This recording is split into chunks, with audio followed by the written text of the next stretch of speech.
다시 신앙 고백하시겠습니다. 나는 전능하신 아버지 하나님 천지의 창조주를 믿습니다. 나는 그의 유일하신 아들 우리 주 예수 그리스도를 믿습니다. 그는 성령으로 잉태되어 동정녀 마리아에게서 나시고 본디오 빌라도에게 고난을 받아 십자가에 못 박혀 죽으시고 장사된 지 사흘 만에 죽은 자 가운데서 다시 살아나셨으며 하늘에 오르시어 전능하신 아버지 하나님 우편에 앉아 계시다가 거기로부터 살아있는 자와 죽은 자를 심판하러 오십니다. 나는 성령을 믿으며 거룩한 공교회와 성도의 교제와 죄를 용서받는 것과 몸의 부활과 영생을 믿습니다. 아멘. 오늘 선포되어질 하나님의 말씀은 빌립보서 3장 17절에서 21절 말씀까지입니다.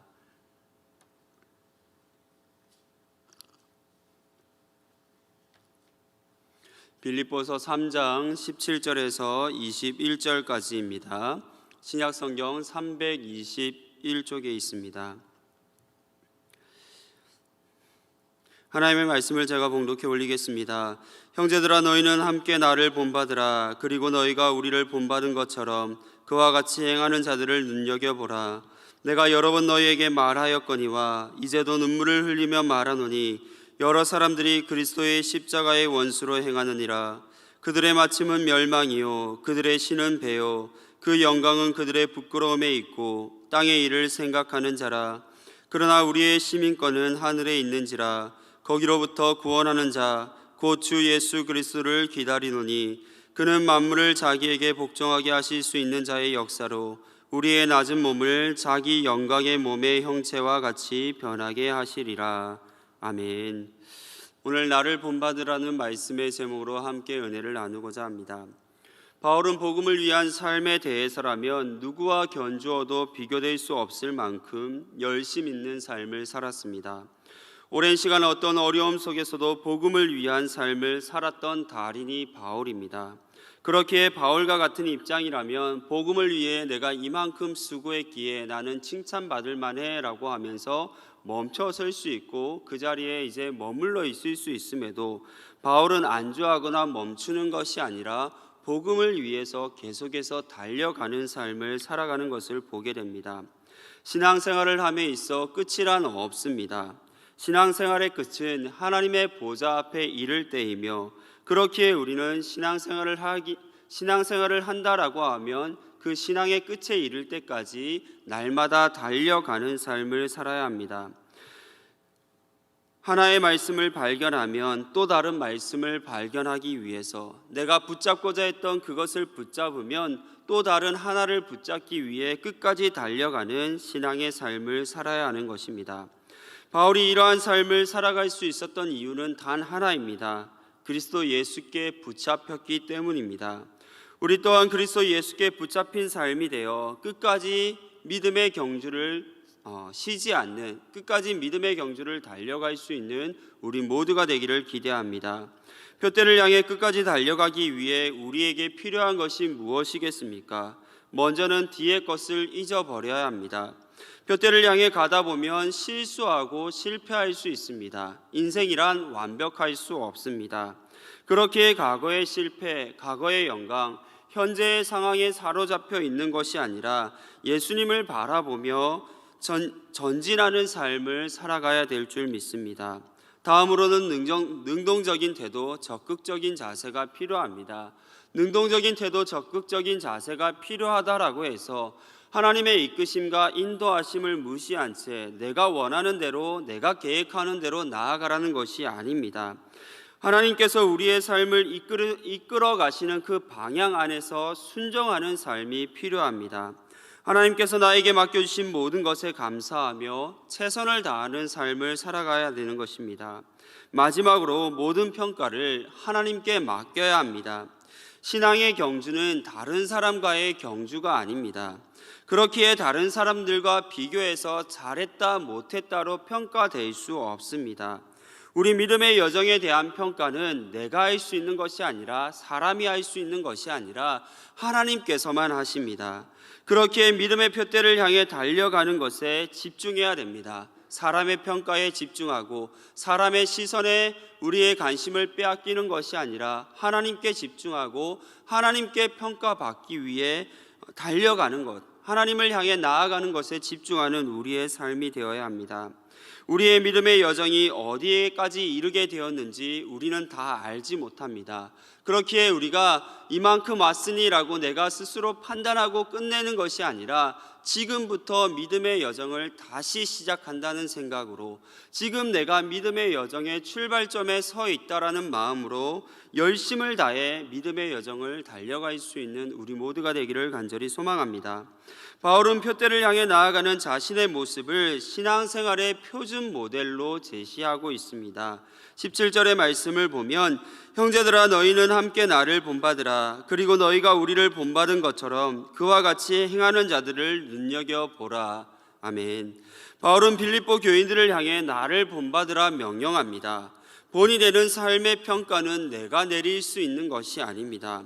어떠한 삶의 모습을 평가해서 나는 사람들에게 본이 되는 사람이라고 스스로 칭한다면 사람들의 평가는 본이 되는 사람이라고 말하기보다는 저 사람은 교만한 사람이라는 평가를 듣게 될 것입니다.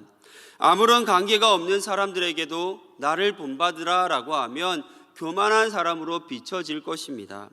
그러나 바울이 빌립보 교인들을 향해 명령할 수 있는 것은 그들이 바울에게 있어 그리스도 예수 안에서 참된 형제요 자매이기 때문입니다. 허물 없는 관계이기 때문입니다. 바울이 빌립보 교인들을 향해 형제들아 부르고 있기에 본받으라 명령할 수 있는 것입니다.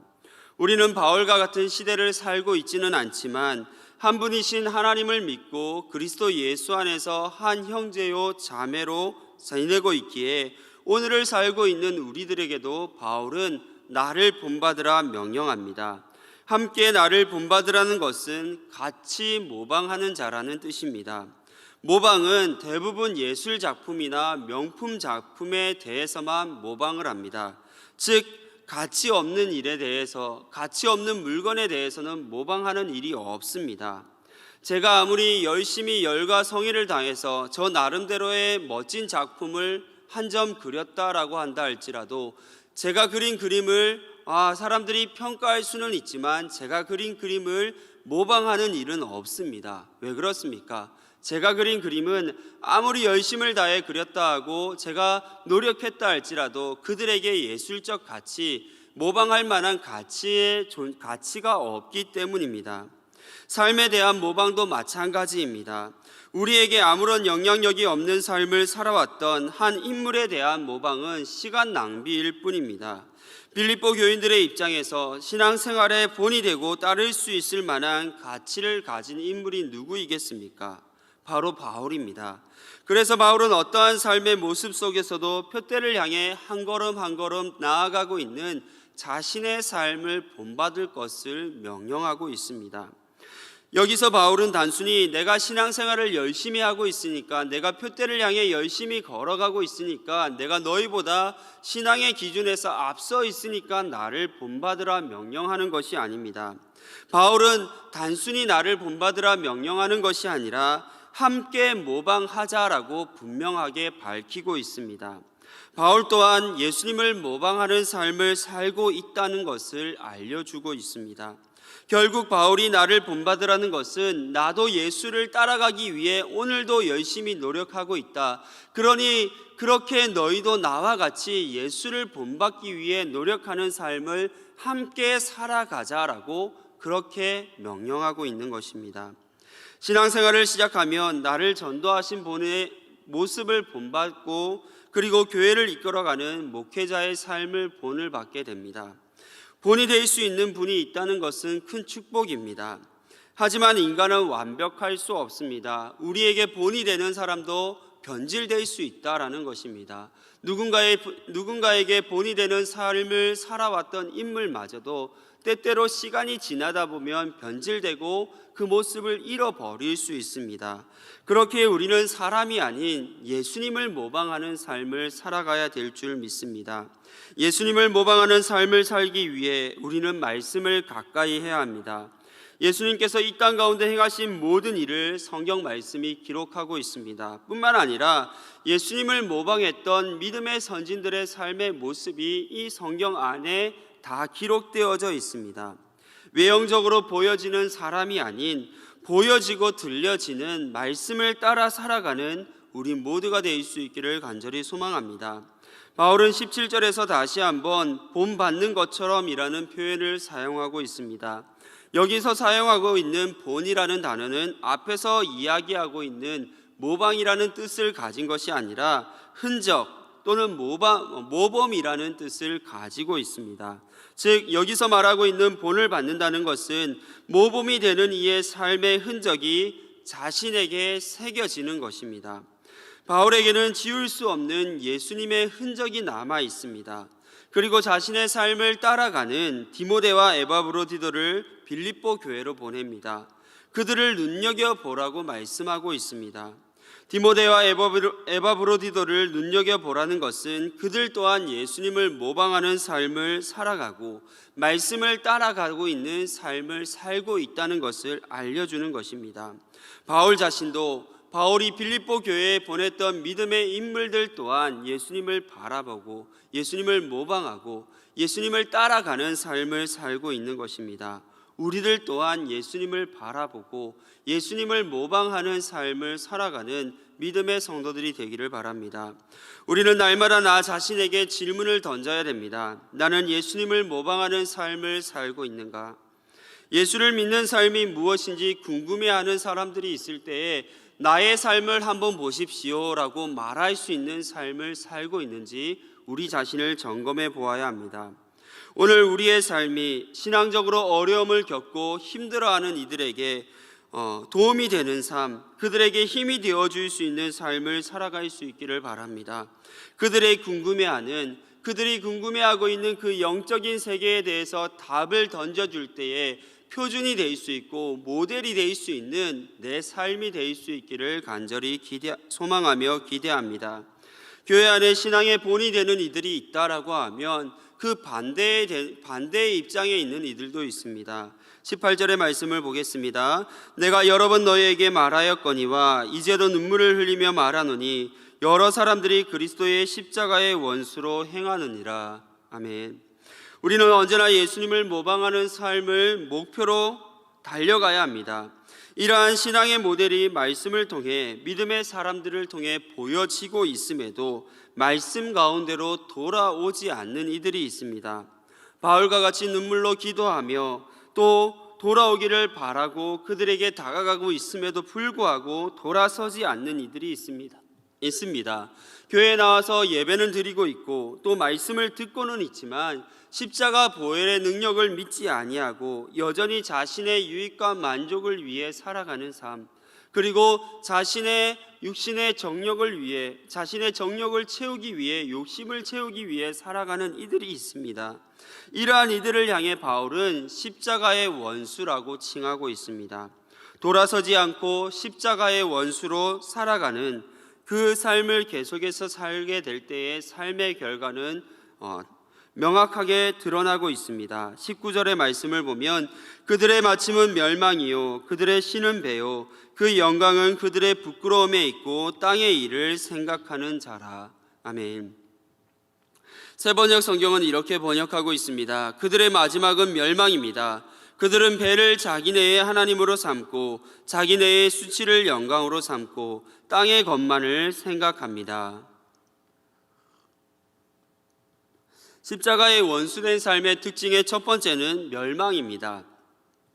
십자가의 보혈의 능력을 믿지 않는다는 것은 구원을 믿지 않는 것입니다.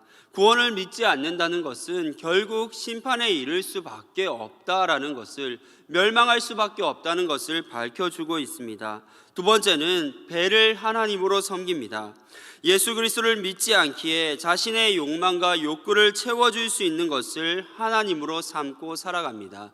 물질이 신이 되고 또 권세와 명예와 권력이 신이 됩니다. 자신에게 무언가를 채워줄 수 있는 그 모든 것들을 신으로 삼고 살아가는 것입니다.